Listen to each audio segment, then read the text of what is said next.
Ibra di testa, Tonali, gol! Sandro! Meritato! Sandro! Hello everyone and welcome to another episode of the SempreMilan podcast. I'm your host, Ollie Fisher, joined once again by Anthony Talgrood.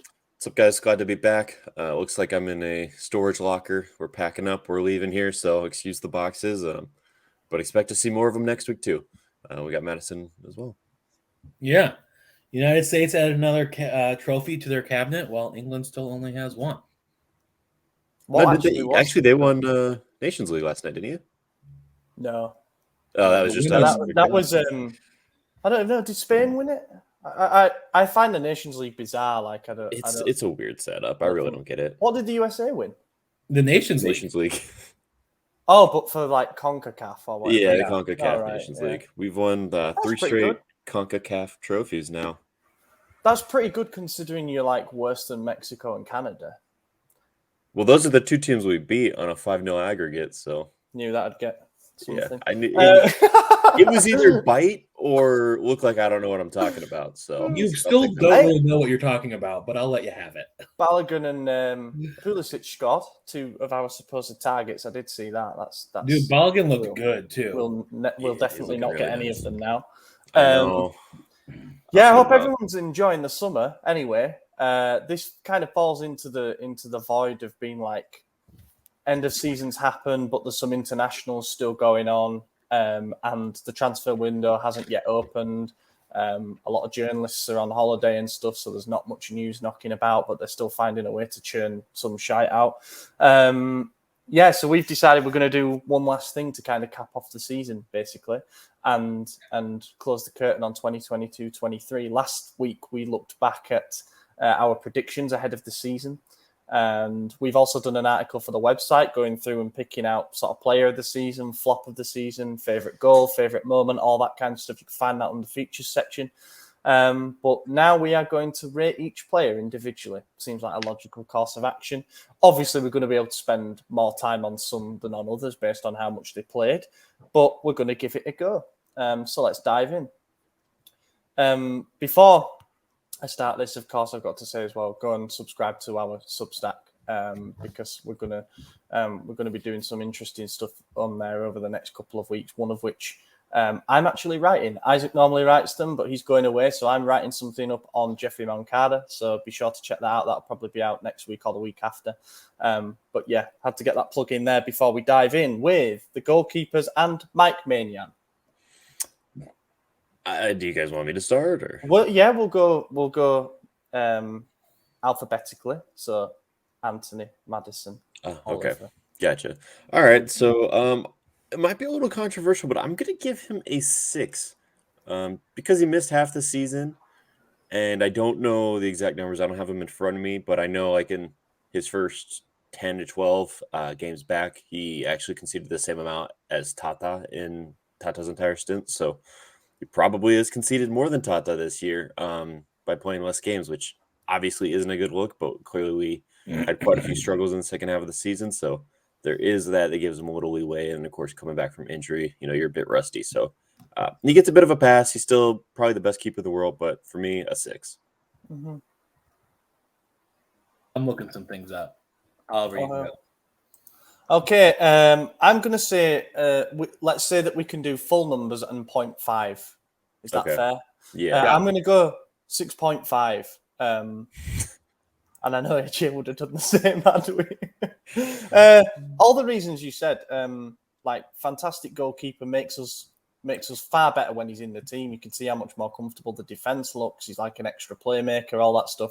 When you miss 5 months of a season when it was only meant to be 6 weeks and then you went to see a dodgy physio to try and rush yourself back for the World Cup and it ends up hindering our season a bit, I'm less inclined to go overboard with the praise. So I'm just going to say 6.5. And next season it could well be, if we get him fully fit for the entire season, we could be looking at, 8, 9, whatever. But we can only judge what we saw this season, which unfortunately wasn't enough, really. When did he? That's funny. I was going to go with 7. Okay. Yeah. Only one difference there between us, which isn't too bad. I am just basing him off of when he played, not dinging him because he got injured. I I thought, he had his moments of brilliance, but like you guys both said, he did concede more than he did last year, and so it happens, man. You got to stay consistent. But I also still think that he is one of the best in the world. We're on to Tatarusanu now.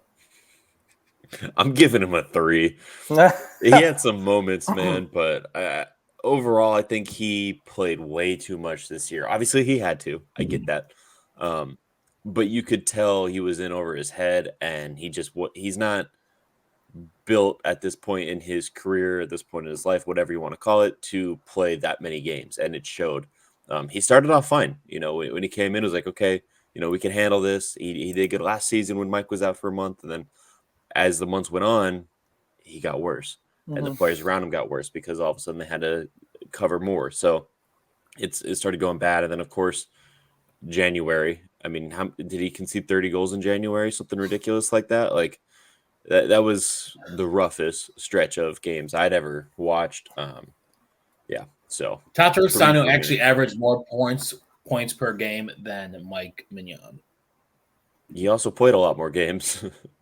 He didn't. He played 6 less games. Than Mike? Mike played more games than Tata? Mike played 29. Tata played 23. Right. Wow. Wow. I suppose a big part of Mike's absence was the World Cup and then winter break.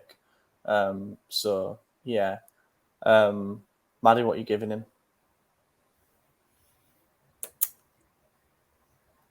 I don't want to be an asshole because he's just not good, right? But like a 4 or 5, he served his purpose, but he also served it in a really shitty manner. So, Yeah. There has to be an element of go 4.5 because I did say 4 or 5. So there has to be an element of feeling a bit sorry for him, because I get it. He's a paid professional and everything, but he got thrust into a difficult situation again and had to play him way more than he should have, as AJ said. He averaged a goal every 70-something minutes, I think, by the end, which is not good. It's not good. I mean, the defence let him down quite a lot. I do believe that. But then on the flip side, the defence probably felt less secure having someone behind him who's just not a sweeper keeper either. I'm going to give him a 5. And a big part of that is weighted on the fact that, he shouldn't have even been in that position. We should have signed him already deputy, but he didn't have as many howlers, I don't think, as the season before when he was asked to step up, but he didn't help things in January when everything fell apart. Mirante, obviously, we can't really rate. He came on for 7 minutes in the last game of the season. Never let in a goal all season. Yeah, he's actually our best keeper statistically. We'll move on. He averaged 3 points a game. Yeah. There you go. Can't argue with stats, man. We move on to defenders. Moneyball, baby. Yeah. We got Pierre Kalulu. Sorry, I just raised my leg and hit the little lever on my chair and I just dropped and scared the shit out of me. That's like a dramatic reaction to Kalulu, you sinking into the floor. Yeah, no, it's too early for that. It genuinely scared me. My eyes are a little watering. I was like, what's happening? Kalulu, I'm gonna give him a 6.5. I don't think he had a bad season. He didn't have a great one. It wasn't as good as last year. And he didn't play as much as last year either. So it's hard to be really critical of him when his playing time was so much less than the previous year. But there were a decent amount of times where I felt like I was saying, that's on Kalulu, or Kalulu got dusted there, whatever it is. But overall, I don't think he had a terrible season. It just wasn't what we saw from him last year. Yeah. So 6.5. Kalulu played the most games out of anyone on our defense. There's no fucking way, dude. It does not feel that way. 46 games. Thiaw and Tomori played in 45. Wow. What did Kalulu average, though, for minutes? They both played more minutes, though. Okay. Yeah. That makes sense. All right. He lost his starting spot, hadn't he, really, by the end? Yeah. Well. And he also averaged 1.6 points per game. There's only 2 other defenders who averaged less, 3 other, and I can almost bet you guys can all guess who they are. They all play on the right side. I'm going to say a 5.5, only because last year he was so good and he had such a big drop in form. Mm-hmm. Yeah, I agree. I don't think he was anywhere near the levels of last season. Like Tomori and Kalulu were amazing and a massive part of the reason we won the league. We kept 9 clean sheets out of 11. We couldn't buy a clean sheet this season at various points. I thought his positioning was a bit off. Like he left his man open way too many times. But that being said, it's relative and it's because of how high a level he set for himself. So I'm going to go 6. And I expect that to be one of the divisive ones where everyone thinks he was either way better than people are giving him credit for or dropped off a cliff. Calabria next. Oh wow! You know what? I'm gonna be. This is kind of the wussy way out here, but I'm gonna stay a little neutral and give him a 6.5 as well. There were plenty of times this season where I said Calabria was the worst player. But the way he pocketed Kvaratskhelia 4 times, that turned me into a believer. I watched him against Cremonese live, and obviously it wasn't a game we won, but he looked incredible there.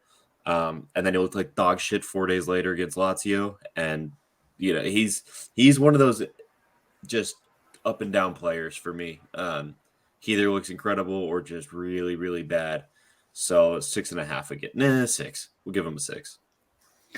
I'm also going to give him a 5, like I gave Kalulu, because he actually averaged less points per game than him. He was also injured, I feel like, for almost like half the season. He was out for a while. Yeah, he was. That was when we started bouncing back from that January skid, wasn't it? What? We switched to a 3-man defense when he was hurt, right? Mm-hmm. Mm-hmm. Yeah, but we also put Dest in for him. Yeah. And then Dest kind of shit the bed. But you expect more out of your captain. He has his big game moments, but big game moments don't win you top 4 or titles. It's also your small game defense, and he's a liability. But he's our captain, and I'll stick by him. He'll get to 5 though. Yeah, I'm gonna say you've given him a 5. 5.5. I think he got exposed a bit too much, and while he had 3 or 4 good games, it seemed that he was only up for the heat of the battle when everyone was against him. And in the moments when you probably need your captain the most as well, he was left wanting a little bit. We know he's not great in defending in isolation. We know that his positioning isn't always the best. And the thing is, he doesn't seem to be taking strides forward in that. As you'd hope and expect, he doesn't seem to be getting a better defender. We're kind of seeing the finished product with him now. But bit of injury stuff in there, formation changes, came back in and looked a little bit better. But yeah, gets a 5.5 for me. Florenzi next, tough one. Died. How many games did he play? I don't. Not many. I almost don't feel comfortable giving him a rating because I don't remember anything from him this season, to be honest with you. He played 200 minutes. Yeah, six games in the league. I mean, we can give it a not applicable if you want. I'm going to say not applicable because I don't want to attack the guy, but I genuinely don't remember a single moment of him playing. I remember him coming on towards the end of the season, and I thought, that's a weird sub. That one doesn't make any sense, but that was it. And 200 minutes, man. I mean, that's a little – it's 2 games and 20 extra minutes, He played 6 games. Yeah. So yeah, he's just not up to it physically anymore. I don't want to give him a rating because I would feel bad putting him on blast for 200 minutes, but I would give the management a 1 out of 10 for the decision to even sign him permanently anyway. He did pretty well stepping up in the Scudetto season as like a second, sometimes third choice right back, but also he had 2 knee surgeries in the same season. What were we doing giving 4 million to a rival for a player in his 30s who could not stay healthy? And that proved to be the case. He got injured early in the season, needed months out because his muscle was that badly fucked. It got to go, please. Like, we need earners off the books like that are contributing nothing. But I feel bad because, bad injury looks. Serginho Dest. How many minutes did he end up with total as well? I know it was completely vanished off the 632. Yeah, okay, that's enough for a rating. I'm giving him a 2, just so I don't get shit for giving Tata the lowest rating. But yeah, Dest, he showed up to every game looking stoned, acting stoned. Like, I don't know. And then I watched him this weekend in the Gold Cup for USA, and like you just see this passion in him. Nations League, whatever. You see passion in me. I mean, he's literally punching one of the Mexico players in the face because they hit him in the back of the head or some shit. Like, fired up, ready to go, and he actually looked good, minus the red card. But it's like, where Dude, was he this was shit like all dribbling, season? and I'm like, is this Ronaldinho out there? Like, what the fuck is going on? Yeah, it makes no sense. He just doesn't give a shit about Milan, and we knew that when he signed because he even mentioned like, I need game time for the World Cup, and that was the first red flag. The second one was the moment he debuted, and all the other red flags were every other time he touched the pitch for us. I mean, he might have had a couple moments of brilliance, but nothing that turned before into the World anything. Cup, he looked like trash, right? Yeah. But in the World Cup, we conceded like 1 goal in the group stage. And he looked great in the World Cup. Yeah, and then Netherlands kind of like beat us like 3-1 or something. Yeah. Go on. Sorry. I'm gonna give him a 4. Okay. My lasting memory is being at Stamford Bridge and watching us take a free kick that was passed to him, and he thought he was being passed the ball for the free kick, so he just put his hand on it as if he was placing the ball. Like, that's such worrying levels of awareness for a professional footballer. He gets a 2 for me. Fucking disgrace. And a high earner, by the way. I said all season, I presume we're not paying his entire 3.5 salary. We fucking were. That is dreadful. Thanks, Maldini. There's a reason why he's out of a job, man. Honestly, it's Dest. Yeah, it is Dest. Dest and Decatur Lara is the 2 D. CK, man. Man. Balotore next. You know what? I'm going to give Ballatore a 5. I don't think he was nearly as bad as we like to shit on him for. And he actually came on for Leao towards the end of the season as a left wing and didn't look bad. I mean, so I'll give him a 5.5, actually. Yeah, I mean, he played his role as like a bench warmer, right? Like, he's not going to play a lot of games. Yeah. He averaged a decent amount of points per game, and he scored a goal. So that's more than you can say about Dest. He did score a goal. It was the winner away against Empoli. Yeah, that's knocking it up a mark for me. I was going to go 4.5, but I'm going to go 5. 5.5. Yeah, cool. We're in a similar ballpark there. Teo Hernandez. I'm torn between 7.5 and 8 because there was a patch of games there where it looked like he wanted to be anywhere but midfield. But the entire team looked like that, to be fair. Yeah, but there was some where, like the Sassuolo game, there's clips of him where he's walking. He's not chasing the ball. He's letting Paredes run past him. And didn't he that just shit's embarrassing. Did he what? Is that when he just had a baby? I thought the baby was last season. Nah. I don't know. I can't remember, to be honest. Yeah, but, before. It was because his child was walking at the end of the season. Yeah. So I don't know, man. I mean, like, look, Teo's one of our best players. I just worry about his attitude at times. It's something that every rival fan has called him out for having a bad attitude, and typically it's in favor of us. But when it's not, it's very obvious, and that worries me. So I'll give him a 7.5. It's still the highest rating I've given so far, but he's got to leave that outside drama shit at home. And when you're at work, be a professional. So. Yeah, I'm going to give him a 7. He was arguably one of our best defenders, but I still feel like he dropped off from last season, if that was even possible, because last season was phenomenal. Actually, it is possible then. Yeah, that makes it very possible. Yeah, he was, by far our best defender of the season. Actually, Kier was better, but regardless, points per game. Anyway, 7. Stop looking at points per game when talking about individuals, man. I'm going to go called out 7. so early. I think he could have been better. He looked like he didn't care. There are so many times where he could have passed the ball, and he just, did his But thing. you know what? He did score my goal of the season. That Lazio coast to coast. So by far. Yeah. You're absolutely allowed to add a 2 on for that, because being there for that would be incredible.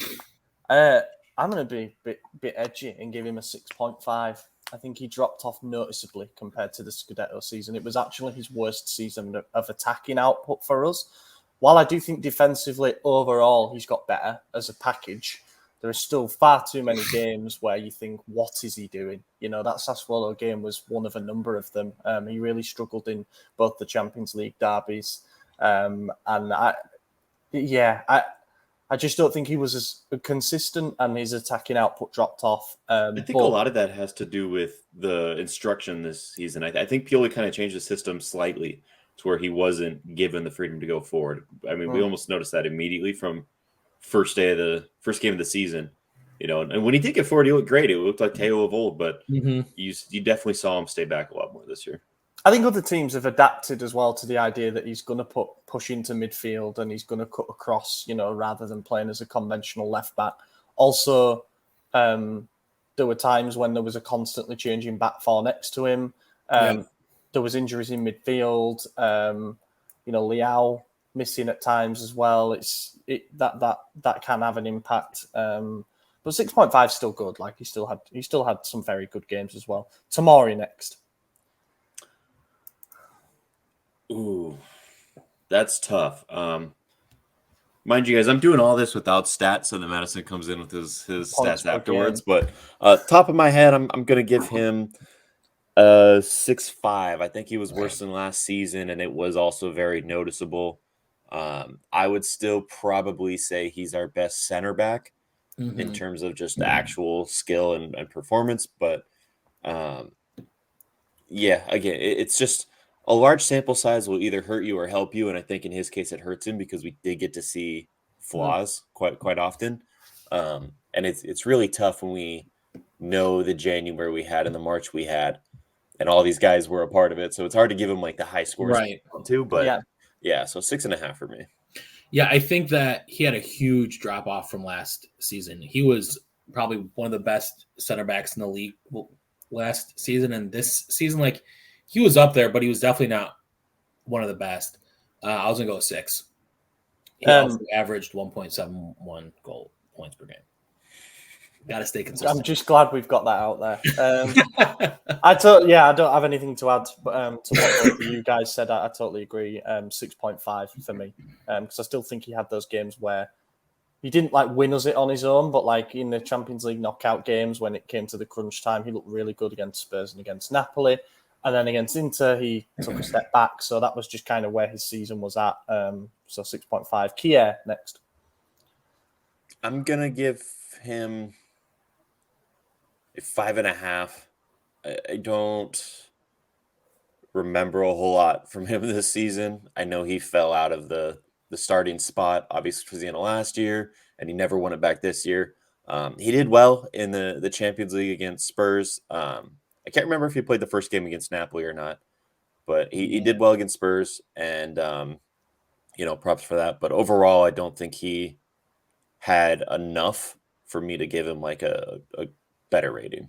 I was going to give him a 6.5, only because he came back from injury and like he was a solid defender. Like there were a few times that he was caught off, but like I feel like for the most part, like he was a solid bench guy and we could depend on him when he was called upon.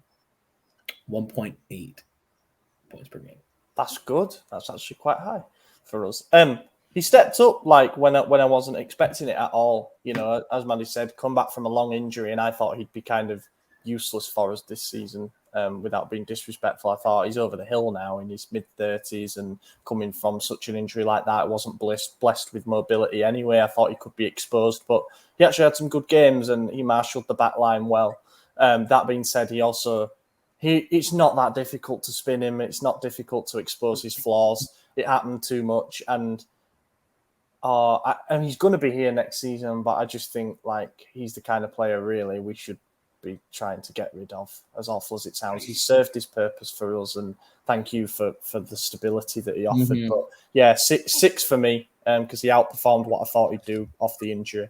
Malik Chow. I'm actually going to give Chow an 8. I thought every performance he put out, I was impressed with. I don't think he's better than Tomori overall, but I think this season he was. In the limited games he got, he when he first came in, he looked good, and then he wasn't called upon for a long time thanks to Pioli. And then once he actually found a spot in the system, you realize like, okay, this guy is probably or should probably be in the starting partnership with Tomori next season. And I hope he gets that opportunity, but I was really impressed with everything I saw. And obviously unrelated to the league, but he made his Germany debut the other day and just fucking killed it against Poland. Yeah, he did. Yeah, really happy with Joe. Yeah, I think, AJ, you gave him a 7 or an 8? 8. Yeah, I was going to give him a 7.5, only because when he, like, started to come on was, like, when our defense needed it the most, and he just, like, transformed it in a way. As the defense got better, he started to look like he was dropping off a little bit. But Pioli also was, like, pulling him when he was in form. So, you know, there's also some coaching issues going on. But I think for a 21-year-old in a new league, that's how you want to adapt, and others should take notes. Yeah, agreed. I think he was definitely by far the best summer signing. He definitely outperformed all our expectations in terms of adapting when he got thrown in a difficult situation in January. 21 years old, definitely are some room for improvement. But I think him and Tomori could be the pairing next season and beyond. Like, they seem to complement each other quite well. He gets an 8 for me. Seems like we've found another gem there potentially. Final one is Gabbia. This is a tough one. I don't think it's a tough one. He gets a 4.5. How much did he actually play, Madden? I don't know. 17 games. That's more than I thought. 900 minutes. Fucking hell. 895 to be exact, but yeah. I mean, that's 10 full games, basically. He also averaged the same amount of points per game as Tomori. Well, there you go. Yeah, I'm going to stick with my 4.5. I don't recall a single good thing from him. I don't recall. He scored a goal. Did he? Yeah. Dinamo Okay. Zagreb in the Champions League. Oh, all right. Well, then fine. I'll give him a 5.5. Yeah. I'm going to give him a 6. I think he was just like right, you know, above a little bit above average. Did what he needed to do when called upon. He was on the bench 50 times and only played 17 games. Like, that's very demoralizing, but he still was like decent when he was called upon. So He's definitely a fine fourth choice center back, I think. Mm-hmm. Yeah, I don't think he had any absolute howler games, to be totally honest. And as you said, like, from a professionalism point of view, he's not that bothered about filling in that emergency centre back role, which is good. It's good to have players like that. because he's getting paid money. That as I well. did just think of my only memory of him, and it was we were 2-0 up against Roma. Pioli subbed him on, switched to a 3-man defense. 4 minutes later, it's 2-2. Yes. It wasn't all his fault. It was more Veronk's, but, you know, that's the only memory I have of Gabbia. Because I remember saying, why is Gabbia coming on? Like, this is fine. Mm-hmm. And then that happened. Yeah, 6 for me. Well, maybe 5.5. I hadn't thought about that. No, I'll go with the 6. I think he's okay, like, in relative terms with his expectations and stuff. He's just okay. He's fine. Definitely feel more comfortable with him going into next season than Kier, to be honest, which might surprise some people. But yeah, Sandro Tonali, we're into the midfield now. I'll give him a 7.5. I think he's one of our best players, obviously. I don't think he had, the greatest season ever, but it definitely wasn't the worst. And I do think there was a lot of change this year that really hinders the midfield. When you have a rotating cast for that attacking mid position, like who you obviously have to connect with a lot as a midfielder, it becomes difficult. And then with Bennacer and him, I feel like they never really had that run of games like they had all last season to solidify that. Mm-hmm. And last season they also were able to rotate with Kessie, which kind of defeats the point I just made about that run of games. But I don't know. It just they didn't look as good this year, but I still think he was up there. So 7.5. Tonali? Yeah. I'm giving him an 8. He's my favorite player on the team. So that is a 100% biased rating, just for everyone who's like, you gave him an 8. He played the most minutes out of anyone on the team. What is his points per game average? 1.67, which is probably what we averaged per game. Yeah, I was gonna say that's actually pretty. So, Yeah, it'd be pretty accurate. I think he held the midfield together and he had so many different partners all season. It's hard to stay consistent when that happens. And he's still very young. In the next 2 seasons, if this continues, I'll be like, he needs to improve. But by the time he's 25 or 26, with all these midfield partners, he should still be able to hold it down better. So. Yeah, I think he took a massive step forward in terms of his consistency. Was really important. He was one of the only players who didn't bury their head in the sand during the 2 crises we had in the league. Watched him dominate games on his own at times in midfield, which is obviously what you want from hopefully a future leader. He gets an 8 for me as well. Bennacer. It's tough. I think he probably was about as good as he was last season. I don't think there was much of a regression other than injury towards the end of the season. Obviously, he's going to be gone for a long time. Did he go to AFCON last year? Yes. I can't remember if that was last season. So he probably got more game time this year. Again, I don't have stats in front of me, but I'm perfectly fine with also giving him a 7.5. If I want to be biased, I'll jump it up to an 8 just because, again, I thought he was incredible live against Lazio. I thought that was one of the best games from him I had seen, but I got to focus on him a lot more. So 7.5 to 8. I'm going to go same. I think that he is when he's on the field, him and Tonali together, it's a lot of T's. Just look fantastic. They play fantastic. 7.5. One of the key points in the season was when we moved Bennacer to playing as an attacking midfielder, and that seemed to really cause problems for other teams. And I want to say that he became more consistent, although my memory is slightly cloudy on whether he had any really bad games. I don't think so, anyway. So yeah, I'm gonna go with he became more consistent and give him an 8. Pobega. Yeah, AJ Pobega. Old cinder block toes. The less said, the better. 4, 3. He gets it. Well, he did score 2 goals, so 4. 3 goals. 3. He had 3 goals. How many? He gets of them at least a point per goal. All right, so I wanted to give him a point per goal, 3 goals, 4.5. That's what he gets. Oliver, go. I'm going to sneeze again. Oh, okay. Do you know what? I'm vocally anti Pobega. Not as a bloke. He seems a nice bloke, but just I don't think he'll ever be conducive to the style of football that we want to play. I think that became apparent during the season as well. That being said, he had some important contributions, and he had to make do with a bit part role. He never really was able to develop chemistry with anybody. I can't imagine that he racked up 1,000 minutes. I think he was probably under 1,000 minutes, maybe 1,108. Oh well, just over. I'll give him a 5. Which I am giving him a 5 as well. Mm-hmm. I think he was pretty bang average. Yeah. Next one on to Krunic.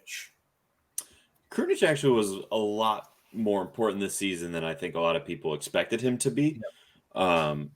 I'm going to give him a 7, to be honest with you. I think once we got him slotted in at that attacking mid role, once he took over that, he looked really good and seemed he found a place. And, not a perfect Kessie replacement, but definitely that was the role he was trying to fill. And I think overall he did a pretty decent job with it. And it helped us out of a couple tough spots. It helped us play a bit more physically when we needed it. And yeah, I'm going to give him a 7. He pleasantly surprised me this year. I'm also going to give him a 7. I feel like when he played, he did so much more than just your average stats will show. I don't know how Krunic does it because when we signed him, he just got shit on, right? Him and Bennacer outshined him and still does, but he still just goes on and does his thing, and somehow impresses us. He also averaged 1.94 points per game. That's high. That's really big. That's Yeah, pretty that good. might be. Yeah, that's very impressive. I was going to give him a 4, but now I've heard that I'm going to give him an 8. No, I'm joking. He gets a 7 for me as well, for all the reasons you guys said. Mr. Reliable. Put him anywhere on the field and he just does a job. You know, he guarantees a 6 out of 10 performance, basically. And That's our first perfect score. Is it really? Or Yeah. not perfect score, but all Yeah. the same score. Yeah.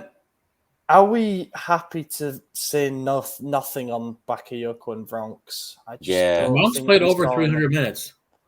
I just don't think we saw enough, though. It would be harsh to judge him. He got an assist. Did he? If you want to do Bronx, then no, I don't want. I'm just Okay, yeah. I think hypothetically, if we were doing it, it would probably be just a 6 anyway. Because he wasn't horrendous. He made a foul, but then he also created a winning goal in the last minute against Fiorentina. So it's like, I'm gonna give Bakayoko a 0 for refusing to leave. Oh yeah, fair point. How many minutes did Bakayoko get? Because it was 39. Way more than this. He averaged 2 points per game.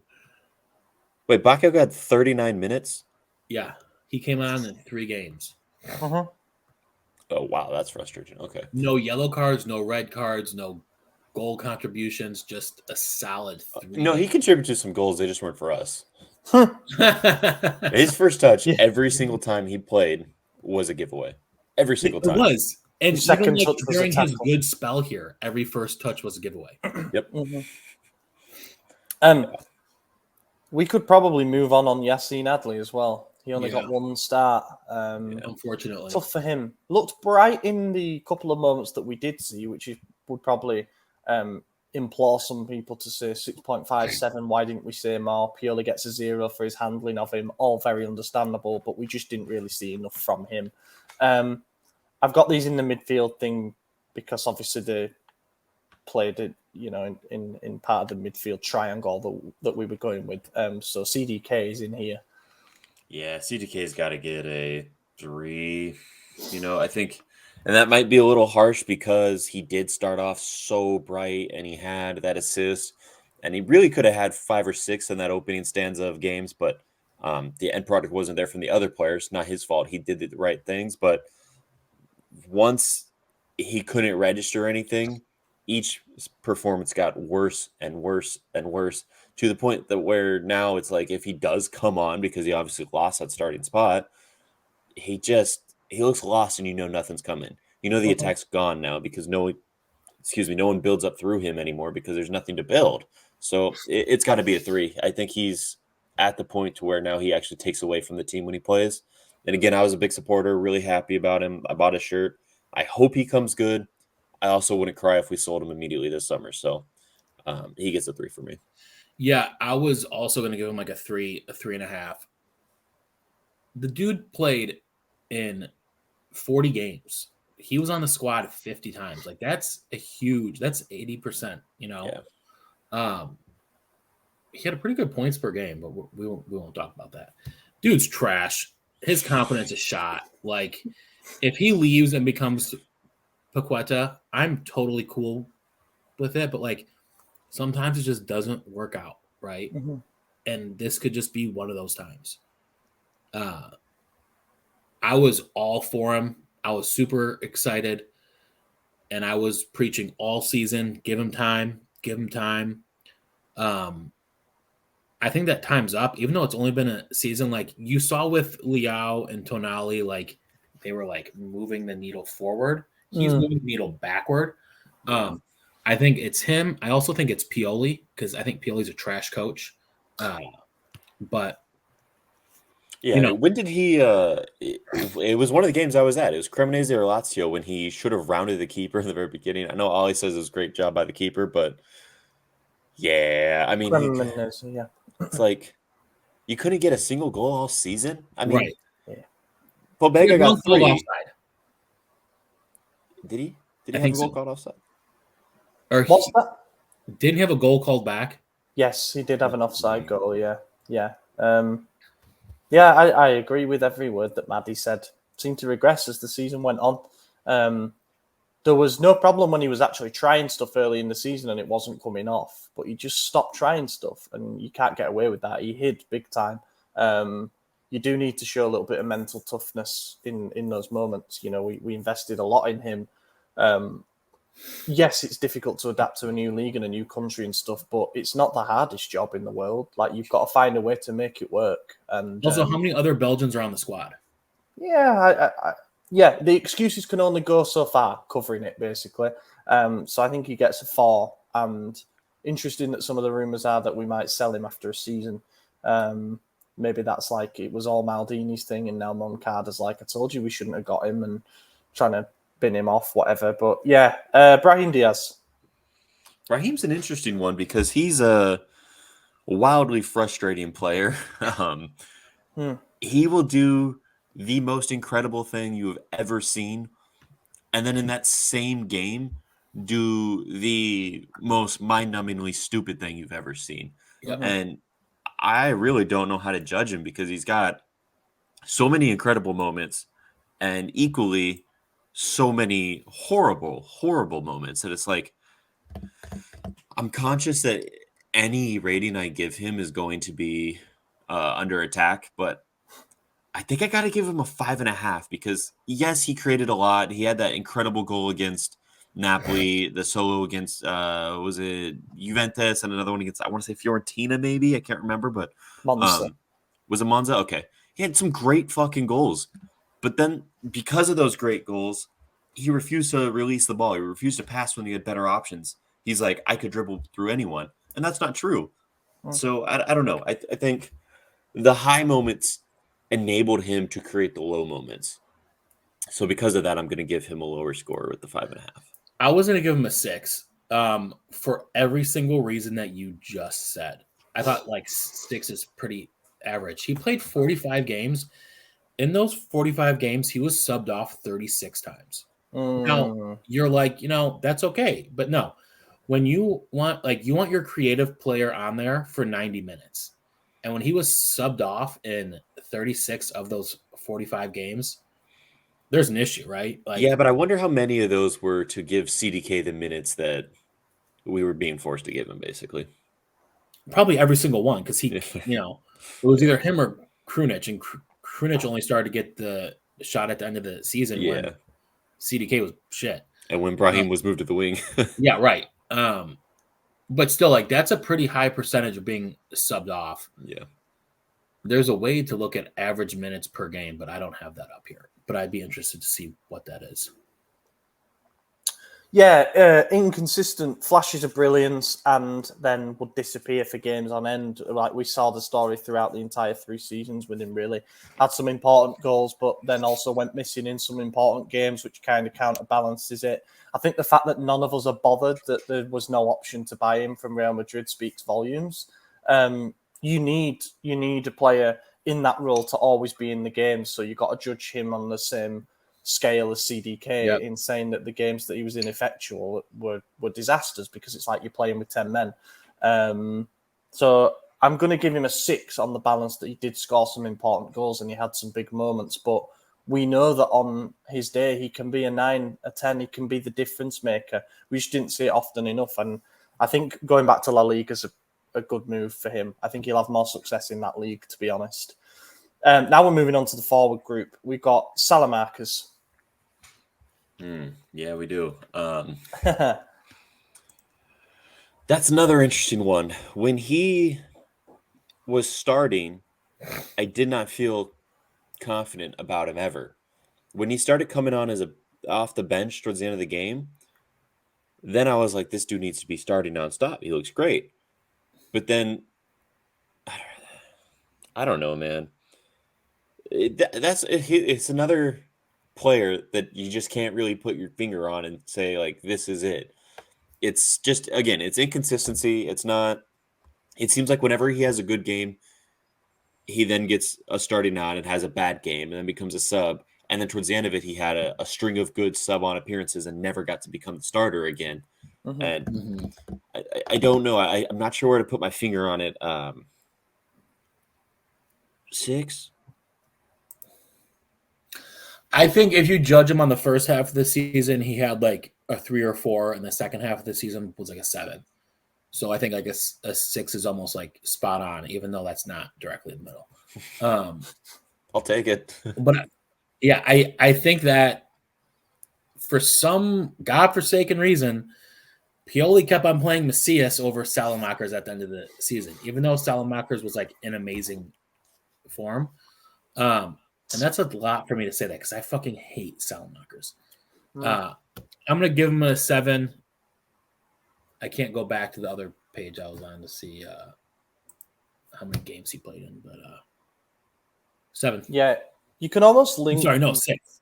6. I was going to say you said 6. You can almost link Macias and Salamakers together, and because they went in a cycle of like, you know, one of them would have a couple of good games, some important contributions, would have the starting spot for a while, but then would just do nothing for a few games, lose it to the other player, who would do the same, rinse and repeat for the entire season. I think Salamakers should have been starting at the end of the season there, especially given that, you know, Macias is probably going to be out the door this summer.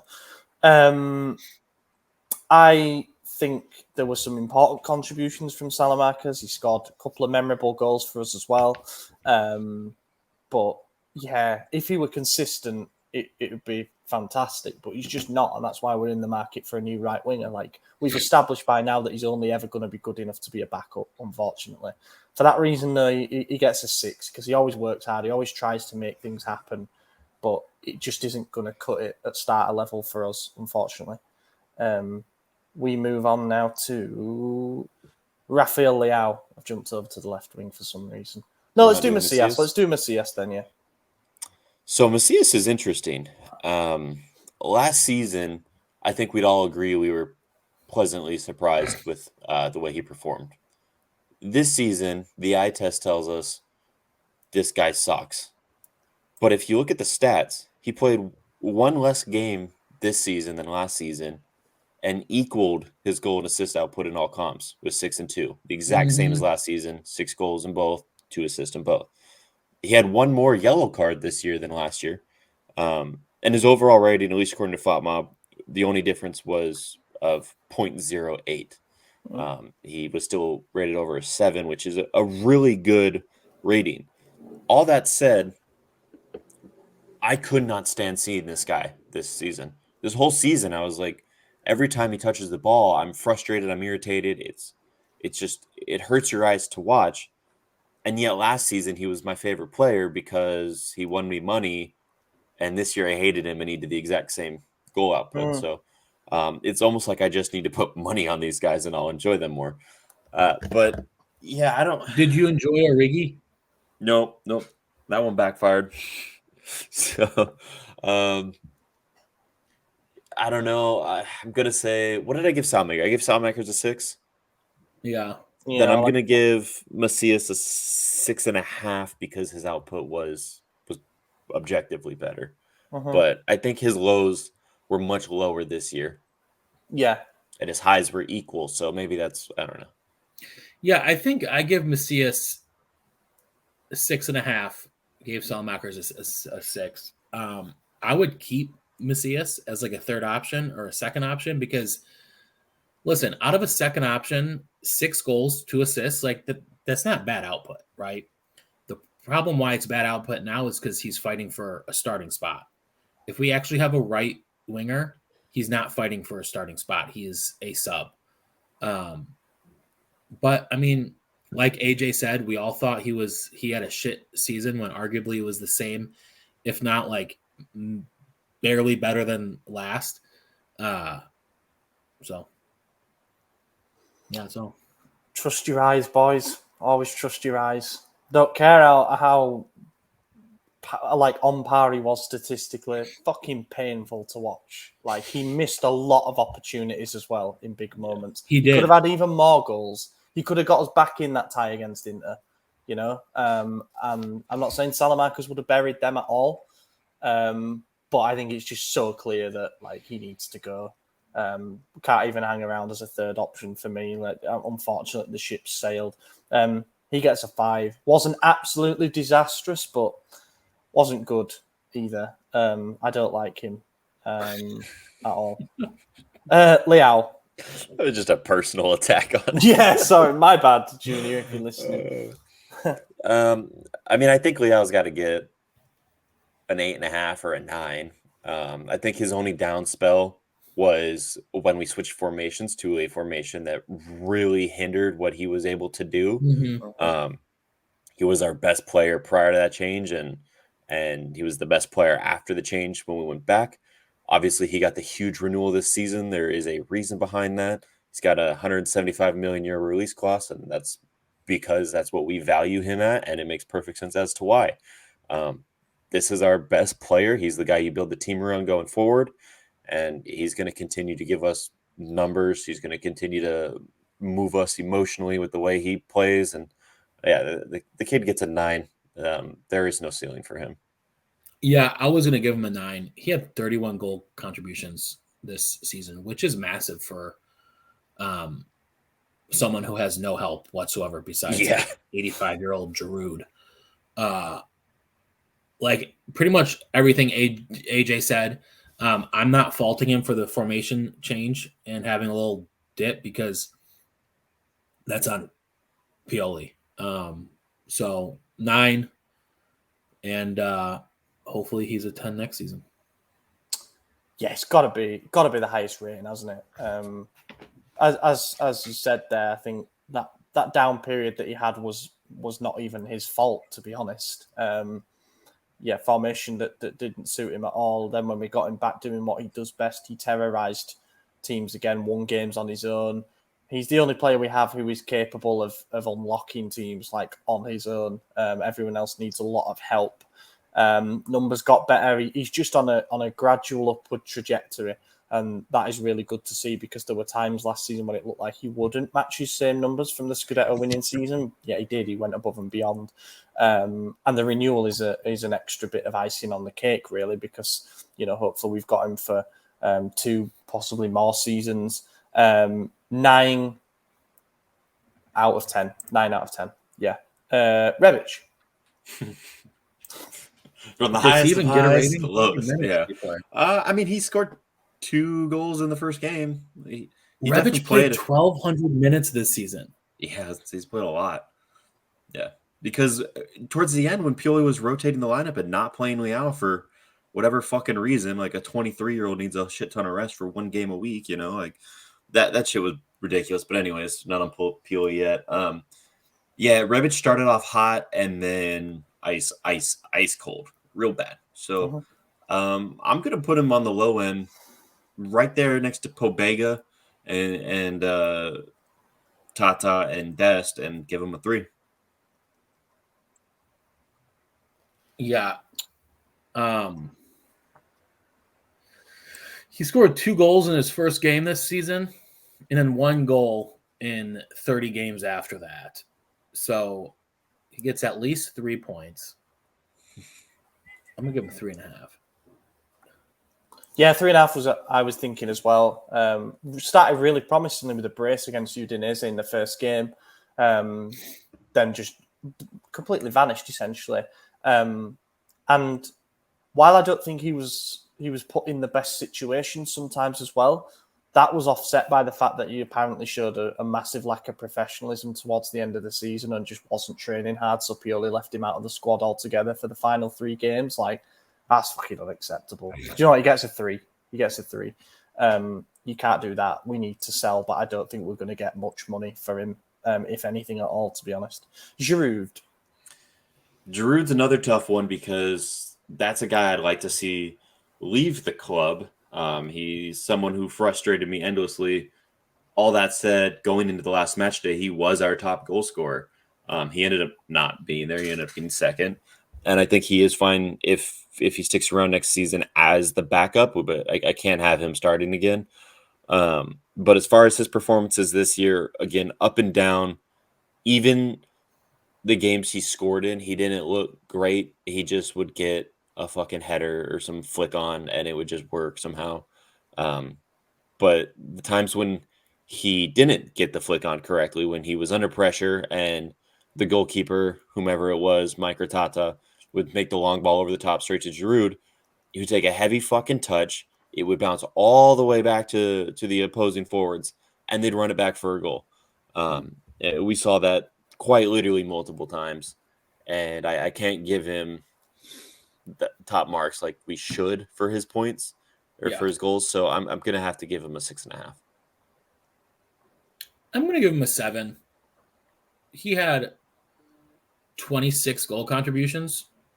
I mean, for a striker, you want more, right? Because he played in 47 games. So I feel like that should be in the mid-30s at least, especially playing for a team who wants to challenge for a championship every season. You need someone whose back is able to hold that amount of pressure, and Giroud just can't do that. That's why he gets a 7. I do think if Giroud had another striker that could actually support him, I think he'd be better. But I do think there's age and wear and tear. Having 2 strikers play at the same time, or just having like no. Just if Giroud was off the bench, or even had a guy to rotate and successfully rotate. Because every time we rotated Giroud, he had to come back on in the last 30 minutes because they weren't doing anything. So I think if he was able to get like a real rest, I mean, at his age, he needs it. Yeah. And he could have done better, but he wasn't given that. So I got to judge him on this performance. Went all the way to the World Cup final as well and came back absolutely goosed, clearly, which is understandable. He just got no help. He got thrown under a bus, really. We needed more guarantees from the other options. If he were effectively rotated, I think he might have been able to look better in those games where nothing would stick and where he looked to be running around like a headless chicken, because he does run, he does press, he does do the hard yards, even at the age of 36. And his goal-scoring output was better than I thought it would be, but it is artificially inflated a bit by the 5 goals he scored in the last month of the season. He gets a 6 for me. Like, I'm balancing it being a difficult situation for him with, the goals he got, and then also the eye test. It was tough to watch at times because he is not a player that's capable of providing us with an out ball, especially not when he's running on like 10% energy. Divock Origi. Fuck this guy. I had such high hopes for him. We all did, as we found out last week when we went over the predictions. But how many? He had 3 goals total. 2 goals and an assist, something like that. Yeah, that's right. I'm conscious of the fact that we bought him injured, and he never quite recovered from that fully by the time we had to play him again, and then he did re-injure himself. So he did have a rough season. And if he's here next season, I'm willing to give him another chance, almost a clean slate. But for this season, based on what we saw, or rather what we didn't see from him, it's a 3. I didn't see anything I liked from Origi besides $20 going in my pocket. So for that, he's getting an 11 out of 10. No, I'm just kidding. He's getting like a 2.5. Dude just was awful. Yeah, really, really interesting debate to be had on like how much of the difficulties that we suffered by having to play Giroud over time are directly related to the fact that Origi arrived with an injury, and then it disrupted his preseason preparations. There's some context to it, which I understand. Maybe we shouldn't have followed through with the deal, knowing that he had a problem, but then just never hit the ground running. And Pioli clearly didn't trust him. Pioli even played him on the wing sometimes rather than having to play him up front. 2 goals is not a good enough return. There were some moments where you thought, okay, maybe he's going to hit his stride now, especially after he got that first goal. The 2 goals he did score were bangers. But we're paying him like $4 million net per season, and that is just an unacceptable return, unfortunately. Someone got fired because of that. Yeah, so he gets a 3 for me. He gets a 3. Now we're on to Zlatan, the final player. Can we rate him? Can we rate him though? I mean, it's Zlatan. He had less minutes than. This is your Messiah. No, I mean, look, okay, then for his minutes, he did score a goal in very few minutes. What did he have? Like 160 minutes? It was less than 2 games. I know he played 4 games, but combined, it wasn't very much. So, fine, I'll give him a for his performances alone, You're I'll having give a hard him time with a this. 6.5. Overall in the season, because of what his lack of appearances forced us to do, you could lower it. But if we're just basing it on what he actually did this year, then 6.5, I guess, because he had the one goal in his first start of the season. So He granted, averaged it was a 1 3-1 point loss. per game. Well, you know what? He got to play in only the Yeah. draws and a loss. Listen, he had a horrible season by his stand. No, I'm just kidding. No, you're not wrong. He wanted to do so much more than he could have done. His body is old. He's 41. But he probably would have done better than Giroud if he had played all of Giroud's games. I'm going to give him like a 4. Yeah, it does feel harsh, doesn't it, actually, to rate him? It does. The more I've realised, yeah. Oh, so you get away with it. You don't have No. to. I am going to give him a 5 just because it's like smack down the middle, and he did score a goal that was a record-breaking goal. He scored a penalty kick on the second try. They all count, man. They all count. Giroud missed a penalty. It's a tough one. He should have called it at the end of the season with the fairy tale ending of leaving after we won the Scudetto. But of course, pride kicked in and he wanted to carry on, which is obviously entitled to do. We offered him a contract. Shame it didn't really work out the way that we were all hoping, but we got the moment at the end of the season with his retirement and all that. That's a tough one to try and grade. Final one is Pioli. What do we give to Gaffer? 4 for me. Too many unexplainable subs. The formation change was, I guess it was like a stopgap. It stopped the bleeding for a little bit there, but the fact that we had bleeding is on him. I think the young players didn't get used enough. I think he mistreated Adley. I think Bronx could have got more game time, maybe a start. Same with the other lone player. Oh, Chow. Chow could have had more game time in the beginning. I don't know. I think he could have done a lot better. I was against his renewal on Halloween, and I wanted him to leave by the end of the season. I still don't think he'll be here next season. Or sorry, not. I still don't want him to be here next season, but he will. And yeah, if he has a bad run in the first half of the season, I don't expect him to make it till Christmas. Who are you talking about? Pioli. Oh, get him out of here. I called for his head in January, and I'm not going to be the person to be like, let's give him another shot. No, like, you fucked up, and your skill level has taken you farther than your skill actually is, and he has no position managing a team who's fighting for championships in 3 different competitions. Yeah, we saw his limitations big time. Like, we all had our suspicions that we'd overachieved by winning the Scudetto. Couldn't handle the rotation at all. He got it so badly wrong. Nearly cost us our place in the top 4. Should have done, but for the points deduction.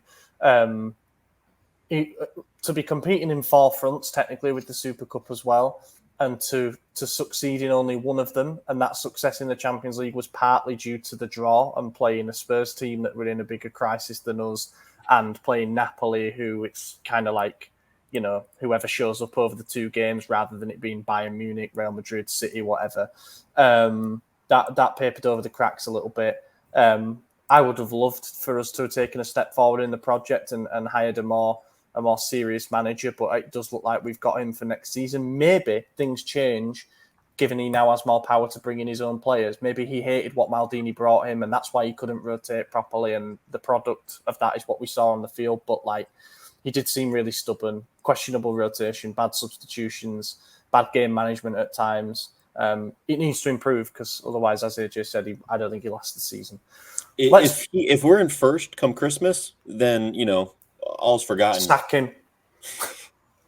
But I still think he has very limited skill level, and like what Oliver said, being able to manage rotations in all those competitions is hard to do. And man, you're like a mid-table manager. You can compete for top 4 every couple of years. He somehow won a Scudetto, or Zlatan won a Scudetto. It's cool. Yeah. When you look at the timing of his renewal. It was a day or two after our first league defeat to Torino, and a really bad performance from us. We looked really bad.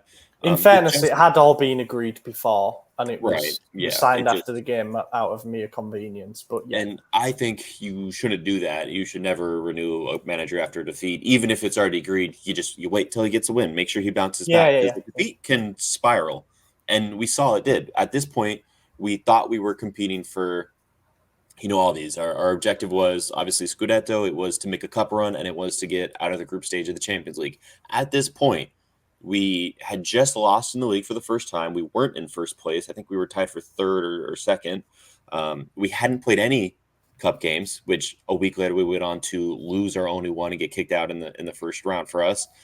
We weren't secured to go through the group stages at the time. We were in third with one game left that we needed to win, and we did, but we didn't know what was going to happen at the time. It was just a really poor decision to renew him then, of all times. Had it been 2 weeks later and we secured round of 16 and we were still fighting for top four, but we missed out on Coppa Italia, you could be like, okay, we missed one target, but we got the big one. And then it makes sense. But at the time, it made no sense. It created enemies. It created rifts. And that was a big reason why Maldini's no longer here. So, let's move on. Listen to questions, because I've got something that feeds on to that, what you just said about Maldini and about Pioli, the head coach role. Gregory Peck asks, what are your thoughts upon hearing that Maldini and Massara were planning on replacing Pioli with Pirlo? Honestly, I quite like the idea. Regardless of who we wanted to replace Pioli, Maldini knew it was time to change and bring in someone to take them to the next level. I don't think the guy was Pirlo was going to be the guy, though. Yeah. No, I like Maldini. I think that he did bring in some decent players. I think if Adley got more playing time, things could have gone differently, because, the kid looked good for when he played. The idea that he was going to bring in Pirlo, now, we don't think it was going to happen, but if it happened, that's like fireable offense. Like, you don't bring in your good buddy to manage after he got fired from managing like your rival, right? Because listen, Pirlo is not like a manager. He's go live in some farm and drink wine all day, because that's like what he wants to do. That's my 2 cents. Yeah. I don't know how much truth there is in it, but I do. If it's true that Maldini was looking into potential replacements for Pioli, then that's good, because it means that he was trying to be proactive with it. But if it's true that it was Pirlo that he was looking to bring in, then it's all the way to the other end of the scale bad, because he is not the guy to take him to the next level. He got sacked from the job in Turkey that he was at. Unfortunately, yeah, I don't think there's too much truth in it. I think they maybe met up, because I did see Pirlo in Milan airport after the first leg of the semi-final. So he was definitely over, and he probably did meet with Maldini, but I doubt it was about anything like that. Clarence sent us a question on email. He said the Brahim Diaz loan deal had a buy clause in it, and Real Madrid had a buyback that would essentially have given us a 5 million profit. What happened with that? It looks like we just let it lapse. I don't think that was true. I think it was just a dry loan, and there was a gentleman's agreement. But with Maldini gone, those agreements don't exist. Yeah, I don't know if we wanted to take a gamble that Real Madrid was going to pay the 5 million more. There is that as well, yeah. Like the Colombo thing, which everyone's pointing at now and saying, "Oh, we've paid $1 million to keep our own player and stuff." That's totally different when it's 2.5 versus 3.5 million. This is like half our budget would have been going on Brahim Diaz. I'm also not entirely convinced by the notion that Pioli absolutely 100% categorically wanted to keep Brahim Diaz. There were times when he was removed from the attacking midfielder role because he wanted someone with a different mould.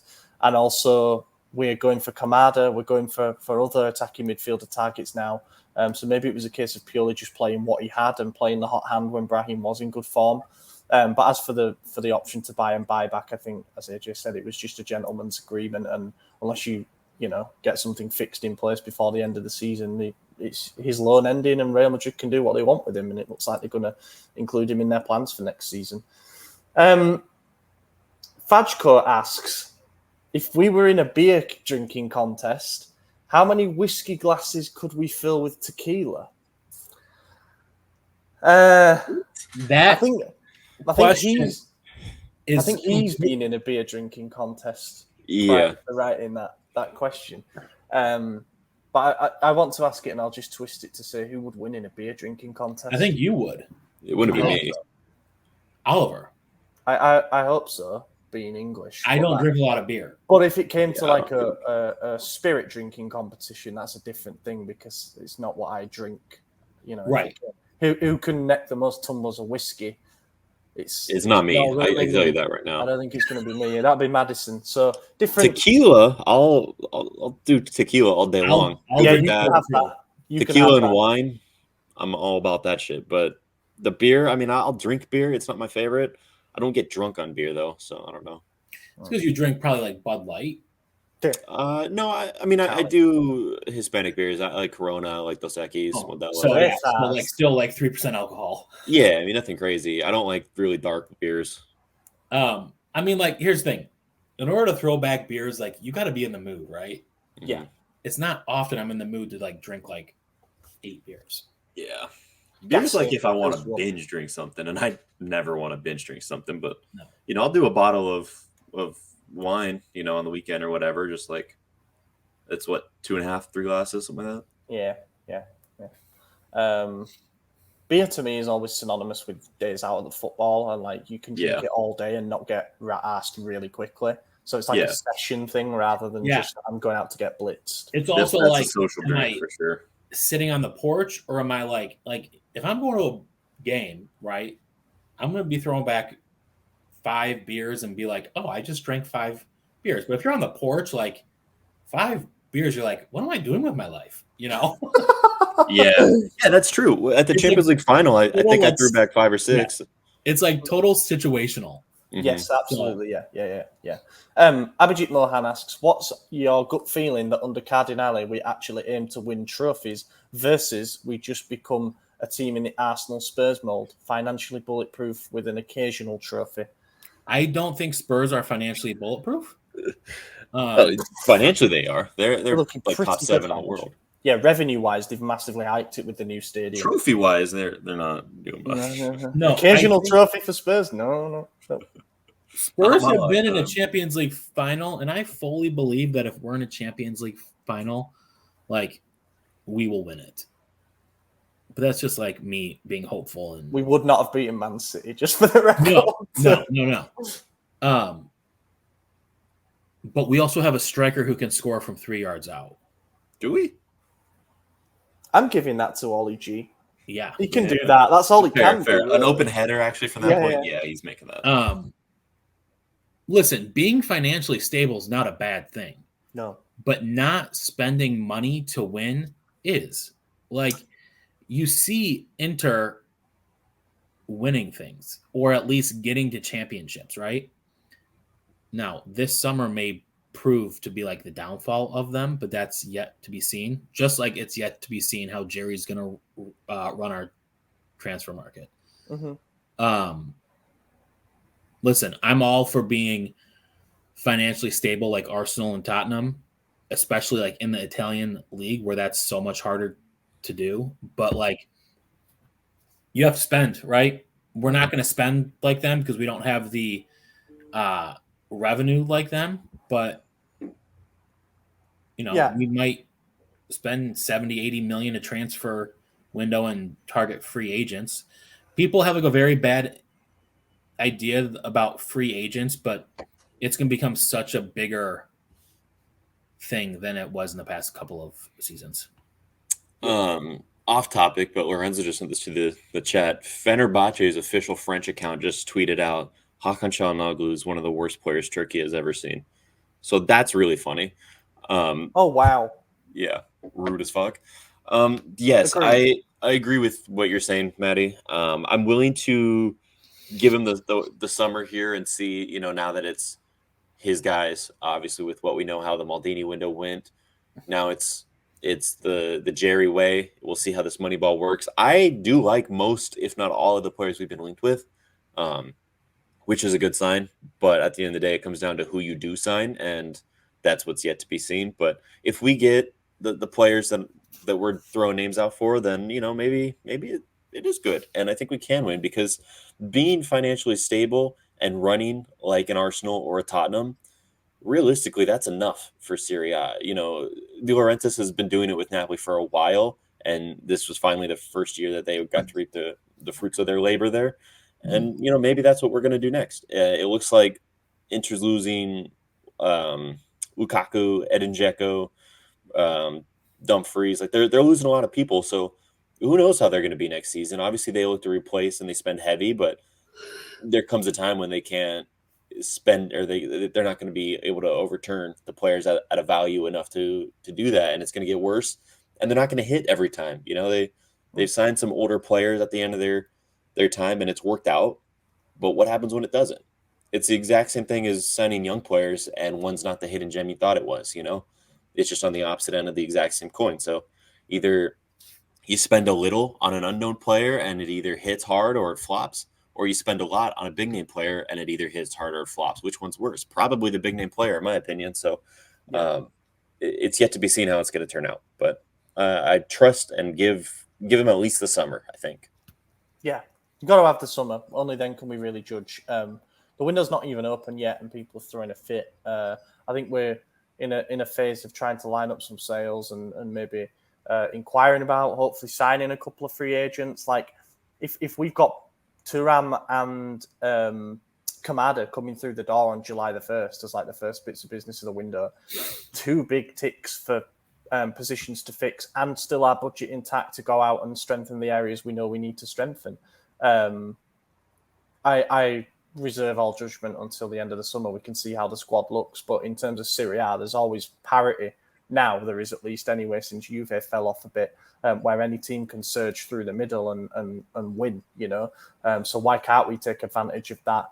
I would have liked to have had some stability going into next season. Obviously the management's all changed and stuff, but we've got to judge Moncada and Furlani by the same metrics as we would have done Maldini and Massara. Like, let's see what they're able to get over the line, and we'll see how the squad looks. But it's a bit of a blank canvas as well. Like, if we do get a few players out the door, there's an opportunity to build and invest and make something that's actually quite an exciting young team.